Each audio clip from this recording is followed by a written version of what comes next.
Good morning students. तो video परीक्षा के लिए आज आपके लिए लेके आए हैं उत्तराखंड करंट इवेंट का भाग 2। इससे पहले जो हमने क्वेश्चन किए थे वो भी बहुत महत्वपूर्ण थे और आज बचे हुए क्वेश्चन हम देख रहे हैं। इन्हीं में से उम्मीद है कि कोई ना कोई प्रश्न आ जाएगा, क्योंकि करंट इवेंट्स का बहुत ज़्यादा रोल नहीं है यूके ट्रिपल एससी में, लेकिन अगर 2 प्रश्न उत्तराखंड और 2 राष्ट्रीय अंतर्राष्ट्रीय भी आते हैं तो 3-4 प्रश्न भी बहुत बड़ी बात होती है इस लेवल के एग्ज़ाम में, जहाँ पर टफ कंपटीशन होता है। वो आपकी मेरिट को बदल सकता है। तो जहाँ पर कम क्वेश्चन भी पूछे जा रहे हैं, भले ही कंप्यूटर 4-5 नंबर है आपका, तो उसको भी लेकिन आपको देखना पड़ेगा। उसको आप कंप्लीट इग्नोर करोगे तो मेरिट में सीधे फ़र्क पड़ेगा आपका। तो इसलिए आपको अपनी पढ़ाई इस तरीके से करनी है कि आपका समग्र तरीके से आपके मार्क्स आएँ, मतलब हिंदी में भी, है ना, किसी में भी एवरेज से कम ना रह जाए। तो सबसे पहले बात करते हैं वंदे भारत ट्रेन। ठीक है, तो उत्तराखंड में कब चली है? 25 मई। तो ये डेट सहित आपको याद रखना है इन चीज़ों को। 25 मई 2023। 2023 के ही पूछे जाने की ज़्यादा संभावना है, और अगर कोई बहुत बड़ी घटनाएं होती हैं तब पिछले वर्षों की पूछी जाती है। नेक्स्ट है एस्ट्रो कैंप का आयोजन किस जिले में किया गया? तो ये किया गया था चमोली में। अगला है डस्टलिक अभ्यास, युद्ध अभ्यास 2023 किन देशों के बीच और कहाँ किया गया? डस्टलिक 2023 भारत और उज्बेकिस्तान ने किया है। ये क्या है? पिथौरागढ़ में। तो आपको याद रखना है पिथौरागढ़ का ऑप्शन। और अगर देश पूछा, उल्टा भी पूछ सकते हैं कि पिथौरागढ़ में किन देशों ने अभ्यास किया डस्टलिक नाम से। तो प्रश्न किसी भी प्रकार से आ सकता है, तो आपको याद रखना है भारत तो है ही, उज्बेकिस्तान आपको साथ में याद रखना है। नेक्स्ट है नकल विरोधी कानून उत्तराखंड में कब लागू हुआ? तो बहुत महत्वपूर्ण प्रश्न है, क्योंकि कहीं ना कहीं पिछले वीडियो की परीक्षा के कारण ही नकल विरोधी कानून उत्तराखंड में आ पाया है। और सारी जो जैसे पुलिस की भर्ती जल्दी हो पाई, भर्तियां यूके पीएससी को ट्रांसफ़र हुई, तो बहुत उथल पुथल हुई है, बहुत सकारात्मक चीज़ें भी हुई है उसके बाद। तो नकल विरोधी कानून एक महत्वपूर्ण और सबसे सख्त माना जा रहा है इसको देश में। तो 11 फरवरी इसकी डेट आपको 11 फरवरी याद रखनी। नेक्स्ट सगंध फसल उत्कृष्टता केंद्र का आयोजन कहाँ किया गया? यह है सैलाकुई, देहरादून। फिर है खेलो इंडिया यूथ गेम्स में उत्तराखंड को कितने पदक मिले? 2023 में मिले 7 पदक, 7 मेडल याद रखना है खेलो इंडिया में। देखो विंटर गेम्स अलग है, खेलो इंडिया गेम्स अलग है। फिर है अंत्योदय निःशुल्क गैस रिफिल योजना में योजना कहाँ से शुरू की गई? तो इसका शुभारंभ हुआ है पौड़ी जिले से। उत्तराखंड में मिलेट मिशन कब शुरू हुआ?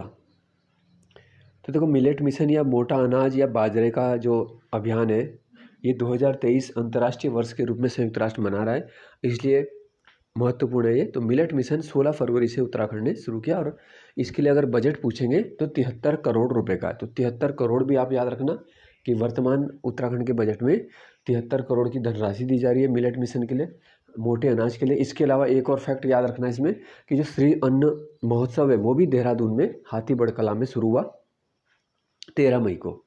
ठीक है, अभी हाल ही में 13 मई को शुरू हुआ था। वहाँ पर भी मुख्य जो फोकस था वो मोटे अनाज पर ही था। तो ये सब फैक्ट याद रखना, क्योंकि क्वेश्चन देखो कौन से आते हैं ज़्यादा, जो बहुत ज़्यादा कोरिलेट होते हैं। जैसे G20 बहुत बड़ा टॉपिक है, ठीक है, तो G20 के बारे में जितना हो सके वो पढ़ो, है ना। बोलते हैं ना कि परीक्षा पास करना भी एक कला है कहीं ना कहीं, और क्या पढ़ने से ज़्यादा ज़रूरी है क्या नहीं पढ़ना। तो आपका समय सही जगह निकले। बेस्ट टूरिस्ट डेस्टिनेशन अवार्ड ये मिला है मुंशियारी पिथौरागढ़। इसके बाद है कितनी महिला सरपंचों को स्वच्छ सुजल शक्ति सम्मान दिया गया? तो ये दिया गया 2 महिला सरपंच को। मुख्यमंत्री उत्थान ज्ञान कोश योजना ये कब आई है? 20 फरवरी को। नेक्स्ट संगीत नाटक अकादमी पुरस्कार उत्तराखंड में कितने लोगों को मिला है? तो ये 4 लोगों को दिया गया है। फिर है विक्रम साराभाई राष्ट्रीय वैज्ञानिक पुरस्कार किसे प्रदान किया गया? यह डॉक्टर ममता पुरोहित, इनको दिया गया है साराभाई पुरस्कार। फिर अगले वर्ष राष्ट्रीय खेल जो है 38वें राष्ट्रीय खेल हैं 2024 में, वो कहाँ होंगे? उत्तराखंड में होंगे। G20 के लिए कितना बजट उत्तराखंड ने दिया? ये दिया है 100 करोड़ रुपए का, यानी 1 अरब रुपए G20 के लिए दिया है। तो जो भी आप होर्डिंग वगैरह सफाई कार्यक्रम देख रहे हो, इसमें 100 करोड़ रुपए दिए गए हैं, है ना। अब इसमें से काफ़ी काम भी होगा और काफ़ी फायदा और लोगों को भी होगा। उत्तराखंड की प्रति व्यक्ति आय कितनी है? तो 2022-23 के हिसाब से याद रखना है 2,33,000। वहाँ पर 2 लाख का ऑप्शन भी होगा, 2 लाख से कम भी होगा, पर आपको 2,33,000 लगाना है। शैलेश मटियानी पुरस्कार कितने शिक्षकों को दिया गया? तो 17 शिक्षकों को मिला है 2022-23 का। इससे पहले 39 शिक्षकों को दिया गया था। तो किस क्षेत्र में मिलता है? तो ये शिक्षा के यानी शिक्षकों को ही दिया जाता है शैलेश मटियानी पुरस्कार। शैलेश मटियानी जो थे, उनका वास्तविक नाम है रमेश चंद्र मटियानी। 1931 अल्मोड़ा के बाड़े छिना में इनका जन्म हुआ और बहुत इनके प्रसिद्ध रचनाएं हैं, जैसे बोरीवली से बोरीबंदर। फिर हिमालयी राज्य या केंद्र शासित प्रदेशों में शिक्षा स्वास्थ्य में उत्तराखंड का स्थान। तो आपने यूकेपीएससी एग्जाम में देखा होगा, कहीं ना कहीं कोई ना कोई रैंकिंग जरूर आ जाती थी, तो यहाँ पर भी चांसेस बन सकता है। शिक्षा स्वास्थ्य में उत्तराखंड है 6ठे स्थान पे, है ना। जैसे न्याय दिलाने में 14वें स्थान पर। शिक्षा स्वास्थ्य में पहला स्थान है सिक्किम का, पहाड़ी राज्यों में, हिमालयी राज्यों में। फिर वार्षिक उद्यमिता शिखर सम्मेलन 7वां कहाँ हुआ? ये हुआ है काशीपुर में। सीधा सीधा मेन फैक्ट आपका ज़्यादा समय न व्यर्थ करते हुए बताया जा रहा है। सीनियर महिला बॉडी बिल्डर में गोल्ड मेडल किसको मिला है? जापान के ओसाका में ये मिला है प्रतिभा थपलियाल। ठीक है, तो बॉडी बिल्डिंग के खेल में सीमित महिलाएं ही उत्तराखंड जैसे राज्य से प्रतिभाग करती हैं, लेकिन इन्होंने वापस गोल्ड मेडल प्राप्त किया है, जो कि एक गर्व की बात है। 2023-24 के लिए उत्तराखंड का बजट कब प्रस्तुत हुआ है? तो 15 मार्च आपको याद रखना है।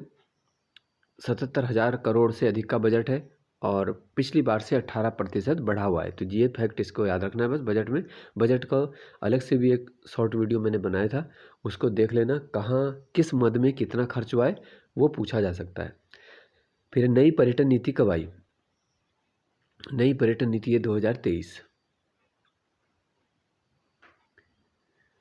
ठीक है, तो जो पहली पर्यटन नीति आई थी 2001 में, इसके बाद 2001 और 2015 को पर्यटन वर्ष घोषित किया गया था।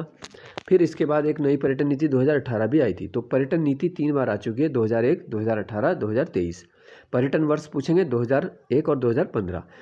तो जो भी क्वेश्चंस फिर आएगा उस हिसाब से आपको ऑप्शन देखना है, ऑप्शन के हिसाब से आपको देखना है। फिर है लाइफ टाइम अचीवमेंट पुरस्कार किस खिलाड़ी को दिया गया है? सूरज पांडे। फिर है उपभोक्ता मूल्य सूचकांक में महंगाई में उत्तराखंड का स्थान चौथा है और पहला महंगाई में है तेलंगाना। सबसे छोटी तितली जिसका नाम है ग्रास ज्वेल कहाँ पाई गई? पिथौरागढ़ में पाई गई है। सबसे छोटी तितली, सबसे बड़ी तितली जो थी वो भी पिथौरागढ़ से ही पाई गई थी। सुरक्षित खान पान में उत्तराखंड का स्थान क्या है? तो इसमें मिला है 7वां स्थान। फिर ए हेल्प कार्यक्रम किसके लिए शुरू किया गया? ये किया गया पशुओं के लिए। ए हेल्प कार्यक्रम किसके लिए शुरू किया गया है? पशुओं के लिए शुरू किया गया। फिर अगला प्रश्न इंपॉर्टेंट है, पहला पहाड़ी जिला जिसके समस्त राजस्व गांव नागरिक पुलिस में शामिल हो चुके हैं। ठीक है, समस्त राजस्व गांव, यानी वहाँ पर पटवारी की व्यवस्था समाप्त हो गई है, सिविल पुलिस के पास आ चुका है पूरा का पूरा Champawat. Next, the Chipko movement of people's history पुस्तक किसने लिखी है? ये पुस्तक है शेखर पाठक की, और पुस्तक चर्चा में इसलिए आई है क्योंकि इस पुस्तक को कमला देवी चट्टोपाध्याय पुरस्कार मिला है हाल ही में 2023 में। ठीक है, तो पुरस्कार कौन सा मिला है? कमला देवी चट्टोपाध्याय शेखर पाठक की पुस्तक the Chipko movement people's history को मिला है। वैसे भी बुक भी इम्पोर्टेंट है। मुंशियारी के हीरा दासपा ने किस खेल में पदक जीता? तो ये भाला फेंक में इन्होंने जीता है लंदन में। कैबिनेट मंत्री, इन्होंने स्वर्ण पदक जीता था, तो आप देख सकते हैं भाला फेंक, जैसे नीरज चोपड़ा है वैसे हीरा दासपा याद रखना है, मुंशियारी के हैं और लंदन में जीता है। फिर चंदन रामदास जो है कैबिनेट मंत्री थे उत्तराखंड के और इनका निधन हो चुका है। इनका संबंध किस मंत्रालय से था? तो इनके पास था परिवहन और समाज कल्याण। फिर है कीड़ा जड़ी संकलन केंद्र कहाँ खोला जा रहा है? तो भारत सरकार के जो स्वास्थ्य मंत्री हैं मनसुख मांडविया, उनके निर्देशन पर कीड़ा जड़ी का संकलन केंद्र खोला जा रहा है चमोली जिले में। फिर सहकारिता के क्षेत्र में उत्तराखंड का स्थान कौन सा है? सहकारिता में उत्तराखंड को पहला स्थान मिला है, यानी सहकारी योजनाओं का संचालन आदि करने के क्रम में पहले स्थान पर रहा है। स्मार्ट स्कूल स्मार्ट ब्लॉक कार्यक्रम किस जिले ने शुरू किया? जब स्कूल स्मार्ट होंगे धीरे धीरे ब्लॉक भी स्मार्ट बन जाएगा। ये चंपावत ने किया, 11 अप्रैल से शुरू किया था। फिर अंकिता ध्यानी, पौड़ी की अंकिता ध्यानी को मध्यम और लघु रेस में कौन सा स्थान प्राप्त हुआ? तो ये प्रतियोगिता हुई थी हिरोशिमा में, ये स्थान मिला है 5वां स्थान, अंकिता ध्यानी। ठीक है, एथलेटिक्स से संबंधित है, रेस से। नेक्स्ट है कुक्कुट पालन में कुमाऊं के कितने जिले शामिल किए गए? 2023 में 5 जिले हैं। तो देखो कौन नहीं है वो याद कर लो, बस कौन है उसकी ज़रूरत नहीं है। तो कुमाऊं में केवल पिथौरागढ़ नहीं है, और पिछले साल ये योजना आई थी गढ़वाल के 5 जिलों में, तो उसमें चमोली पिथौरागढ़ को, चमोली उत्तरकाशी को हटा देना। ठीक है, तो 5 जनपद गढ़वाल के थे 2022 में, चमोली उत्तरकाशी छोड़ के, और 5 जनपद इस बार कुमाऊं के चुने गए पिथौरागढ़ को छोड़ के। तो किसको छोड़ दिया है वही याद रखना है, उतने से काम हो जाएगा। लास्ट क्वेश्चन है आज का कि बाल पर्वतारोही जिसने 5 वर्ष की अल्प आयु में 5 चोटियां फतेह करके रिकॉर्ड बना दिया, यह नैनीताल की नंदा देवी। तो नाम याद रखना बहुत इंपॉर्टेंट है, पूछ सकते हैं। नैनीताल की बालिका है नंदा देवी, और कैसे इसने 5 साल में किया ये अपने आप में सोचने वाली बात है। 5 साल का जो बच्चा होता है वो बहुत ही छोटा होता है, और 5 साल में 5 चोटियां फतेह करना, चाहे वो किसी की हेल्प से की हो, फिर भी बहुत बड़ी एक बात है। ठीक है, तो ये नैनीताल की नंदा देवी है। ठीक, और नाम भी देखो नंदा देवी है। तो कुछ चीज़ें बोलते हैं भगवान की कृपा से ही होती हैं वो, है ना। तो आज के ये प्रश्न थे, और तैयारी करते रहिए। आप सभी को बहुत बहुत शुभकामनाएं।